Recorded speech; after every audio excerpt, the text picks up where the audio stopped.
Good morning, it's Shirley with the Nude Astrology, and as you may have seen, I kind of changed my channel's name, and it was literally by chance, and I did it intuitively, and it was done on a Venus day, on a Venus hour.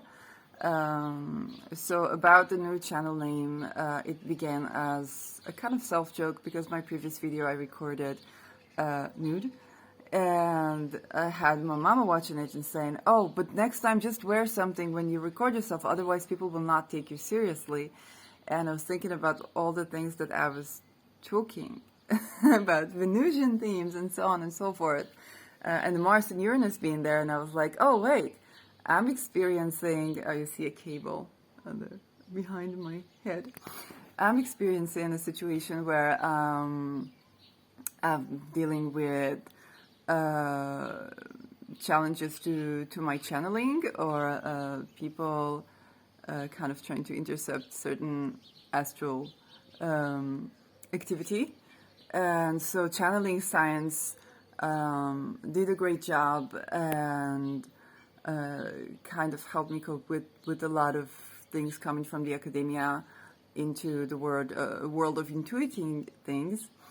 And now it was like, okay, just like you have, the nude cook or the nude that, let's have it the nude astrologer, and let's have it as a concept.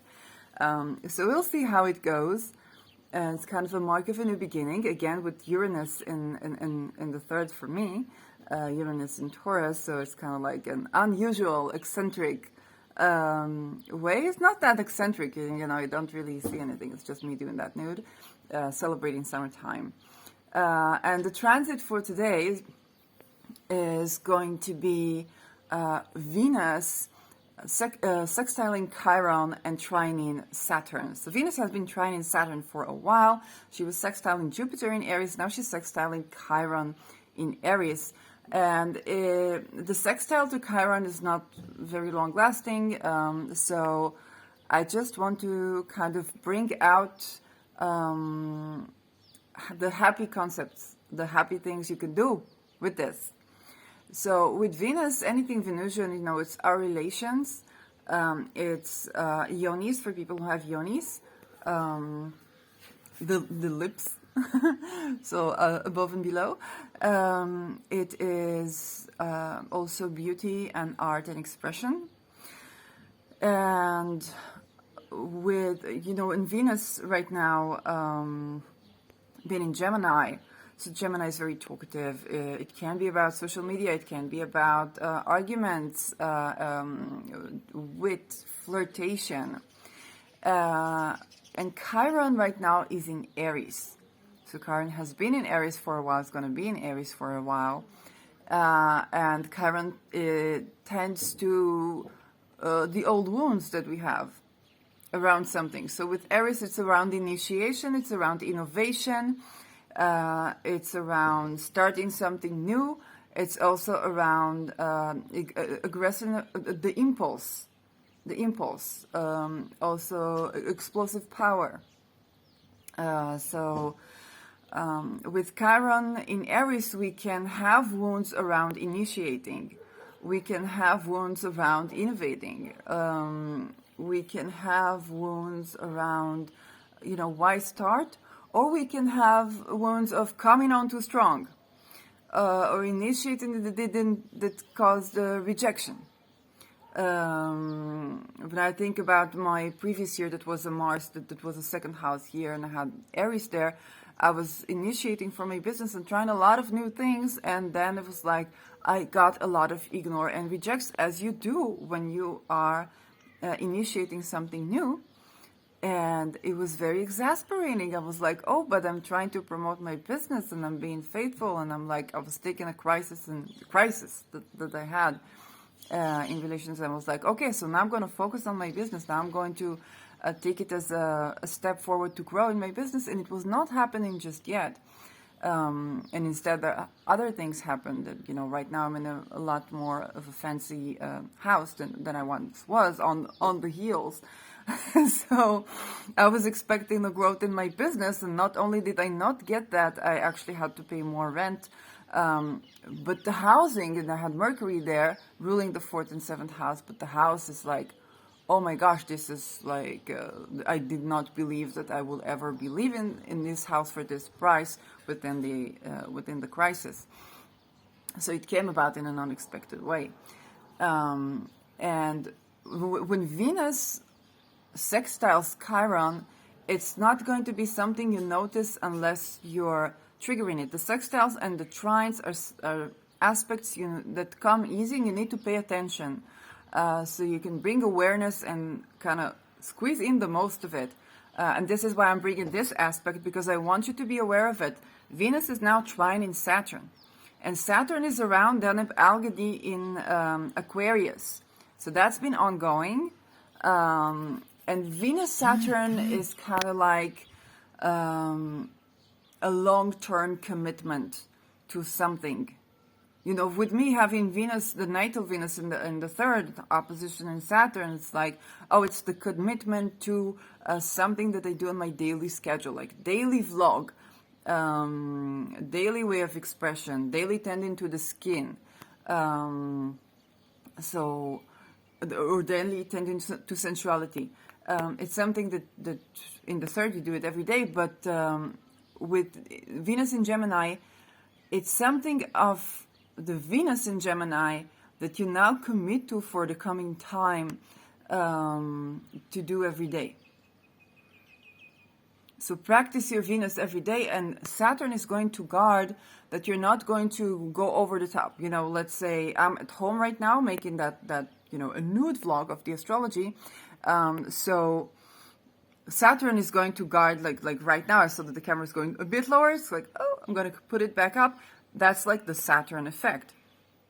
You're not going to overdo that with Saturn. You're not going to post just anything you say with Saturn. You're not going to get into a commitment that will not serve you on the long run, because Saturn is going to create a delay there. It's going to create a challenge there. It's going to create something that's not, like, you're not going to do that. So it's a guardian.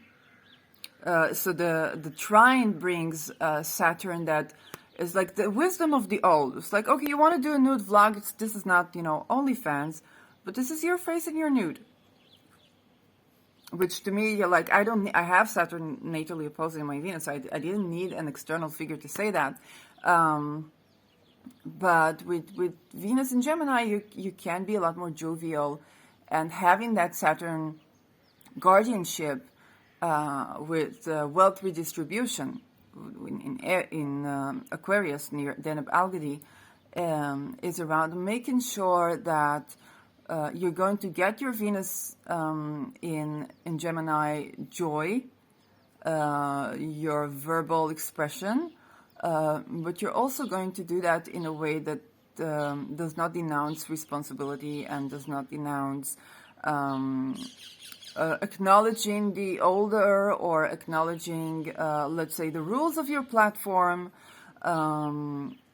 or something to do with wealth and wealth redistribution. It's like you can talk about something, but you're not necessarily going to be a Robin Hood today, because something has changed, something has matured, and that's very, very useful. The sextile to Chiron gives Venus a chance to tackle issues of the Chiron sort, to turn to a certain wounding, so to try something new, because it's Chiron, to try something new, but with the Venus in this sign. So for this channel, it was like, it happened intuitively. I was like, oh, you know, my mom said, but do wear something because people are not going to take you seriously. And I was like, oh, well, you know, and then I had this crisis with my channeling being interrupted. And I was like, okay, channeling signs kind of did its job for a while. And it was very beautiful, and it gave me a great time. And now I still have astrology, and I'm not necessarily only channeling. And then it was like, oh, the nude astrologer. Like that's a concept. And when you do it in guarded by Saturn, it's kind of like, okay, that's a new name for my channel. Let's see what's gonna happen. Or you could start a new relationship, addressing that you had a wound there. It can bring a certain sort of another slight phase of healing. Start a new relationship with your money. So for me, on Friday, immediately I took care of something that I thought was going to be a debt from time I had to visit the ER, and apparently it was immediately wiped out. It was like, no, of course you're not supposed to pay that, and I was immediately receiving the papers that absolved me of this debt that could have interfered with my passport. And it was like, oh, all I had to do was show up. So I did not have the fear around having to combat for my point of view and be ready with all the army of arguments that I thought I would need. And I was like, no, all you really needed to do was to show up, because already you don't have to pay for that. And then I saw like a environmental, like a fridge where people put food, and right now I'm in a situation where I need that. So coming from the person who would put food in those fridges in my previous city was like, okay, so now I got food, so I don't need to steal food here in Israel. And I'm privileged because most families do. And that's another phase of the combination of the Venus-Saturn, because Saturn can also be debt. It can also be a limitation on your resources when it's Venus, a limitation on your speech. Okay, for me, I was channeling, and now it's like, okay, something interfered with the channeling. I need to take my power back, but it's like, oh, I'm still very sharp. I mean, I still got Mercury in Aries. I still got, my Venus in Taurus. I'm still creative, even if you take channeling from me. I'm still creative, and I'm still talented, even if I'm not, already, channeling the cosmos for this very second. So this is like the personal example, and Venus is, Venus is a personal one. So I'm not going to try to do the mundane thingy right now, especially because it's such a short of an event, and it's a sextile and a trine. So you would need awareness, like national awareness to something. I don't know if you have any national awareness days on this day. They can be very successful. They can go about in a jovial way. They can tend to a certain wound. But in your personal life, check where is the Aries house. Do you have Chiron there? What initiations, what innovations have you been frustrated about or shy about or felt rejected that you can now try with the new fresh mind of Venus in jovial Gemini? It's a very verbal sign, and there's going to be a certain quality to your speech that is different, a certain quality to your arguments that is different, and you're going to be guarded by Saturn. That you're not going, this time you're going to initiate something new, but you're not going to go over the top. Because Saturn's not going to let you go over the top. Let's say you want to hit on someone. And the last time you saw someone attractive, you were coming on too strong. And you made like a fool out of yourself. So with this one, you're more flirtatious. You're more casual, which is another key word for Venus in Gemini. It's very casual. And you can get a better chance of, striking a conversation with that someone that you like, and they actually kind of enjoy talking with you. So you're like, oh my gosh, now they enjoy talking. It might not be the relationship of your life, although with Saturn trine in Venus, and if you have one of those ruling your relationship planets, and Venus is a relationship planet, you could initiate a long-term relationship. Or it can be someone approaching you, that they were trying to approach you, and you were like, either they were coming on too strong, or you felt a bit bored with them, and now it's like, oh, that kind of click. And it could be a new project. So it can be, if you talk about engineering and technology, so it can be, oh, we tried this, we tried that, we're exasperated, we gave up this product, and then Venus comes into Gemini, sextile and Chiron, and say, okay, maybe we'll give it one last shot. And that works, because it has the support of Saturn. So it's like, okay, we need to try this, but before we try this, let's think about this idea again, let's think about how can we fund this again, and then it's like, oh, that one works. It happens in the context of both Mars and Uranus being in Taurus. So the modern ruler of Saturn is in Taurus, which now Saturn is at its home sign in Aquarius, and Mars, the ruler of where Chiron is in Taurus. So we have a conversation where indirectly the planets speak, and they have a common ground. Like both Uranus and Mars are kind of like, okay, we're in Taurus field. And it's the same house. So if you think about more traditional astrology, you would look at the house, you would look at the sign itself, and especially with whole signs. So you would look at the sign itself, and you would kind of see the aspects according to sign and house, and not necessarily according to only the aspectual exactness of having, so and so degrees apart from the planets, but so and so degrees apart from the houses.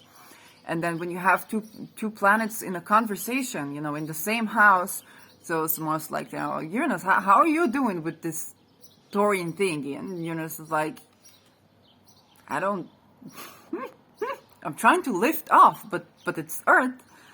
So you would get agriculture on air.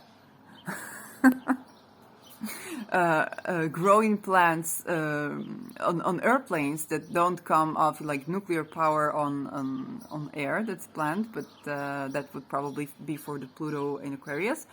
And kind of something that to bring or to ground yourself means something different.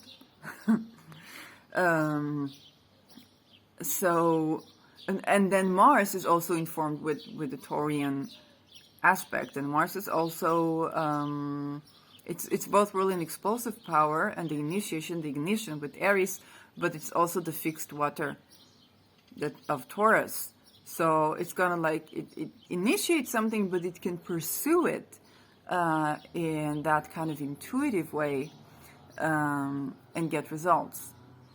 So I'm looking not only at the direct aspect between Venus and Chiron, I'm also looking at what are the rulers of doing. And Mercury is in Cancer. It's the ruler of Venus, so it's very emotional. So you can expect to be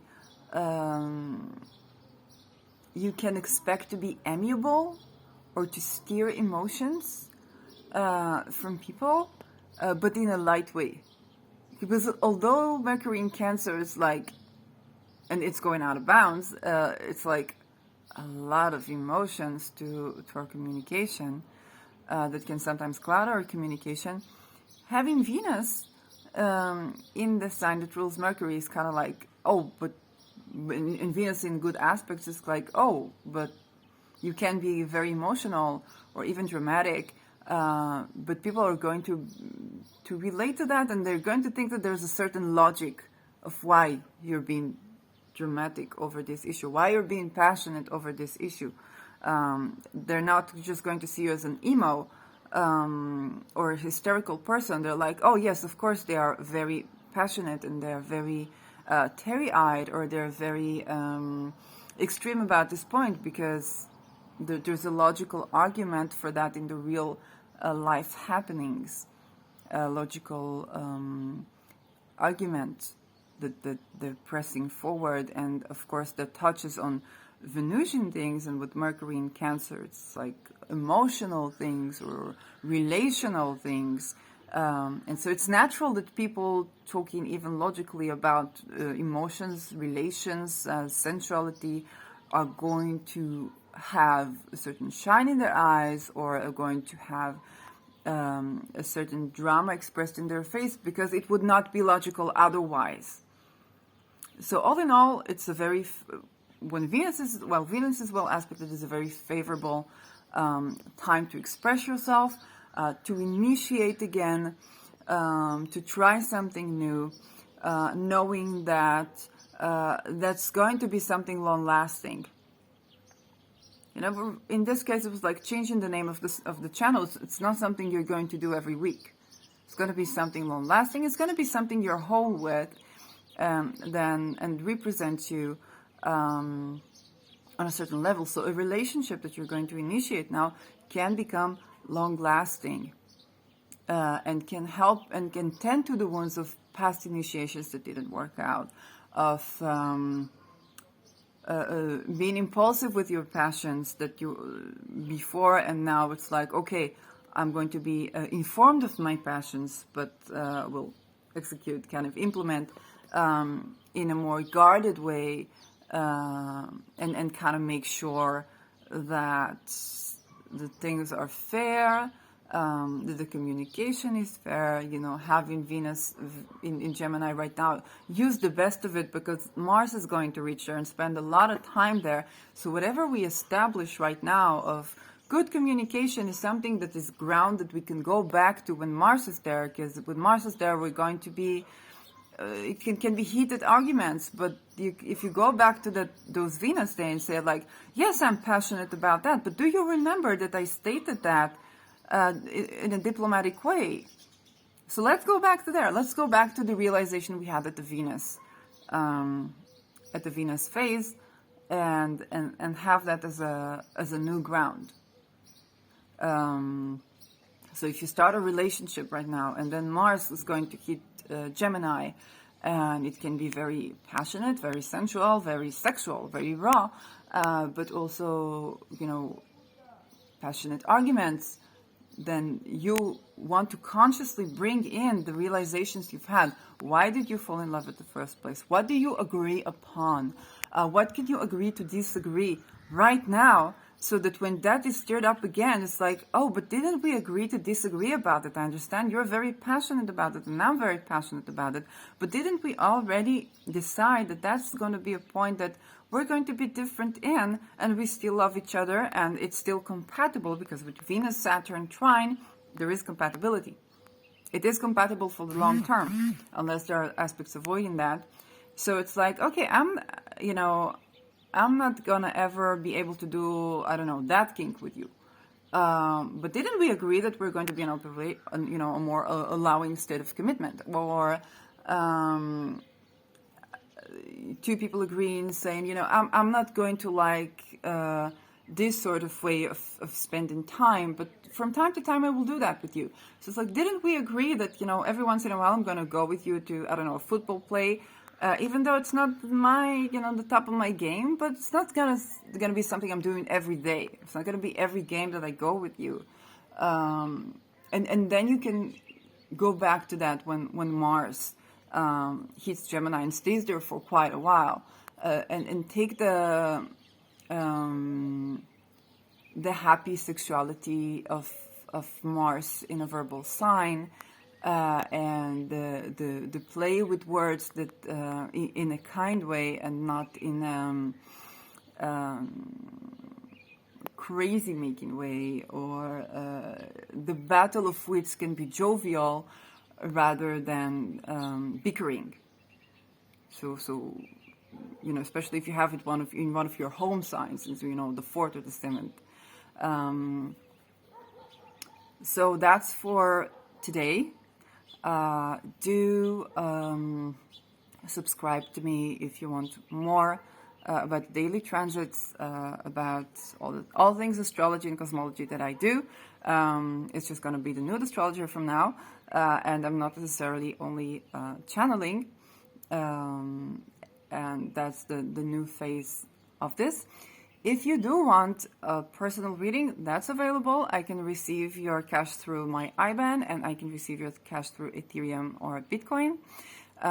So you can leave your own contact details, or go to Tali Shear on Twitter, or to Shelly Youngblood on Instagram, where you can leave me a PM. We can set up a video reading. So I do readings.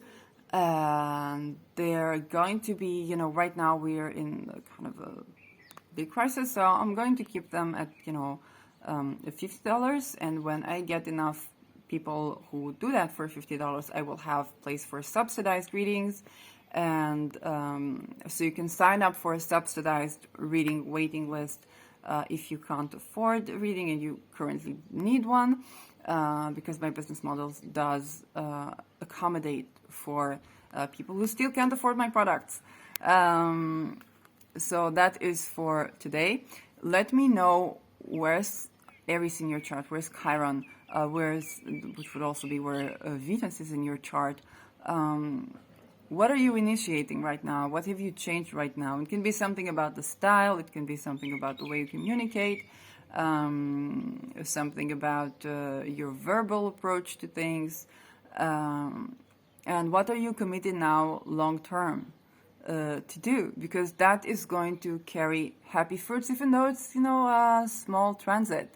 That is going to carry happy fruits that are going to be very healing for your Aries house, or for things that did not work out previously, and the baggage from initiation, from innovation, is going to be slowly cleared as Chiron advances through your Aries house.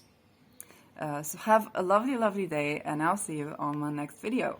Bye-bye.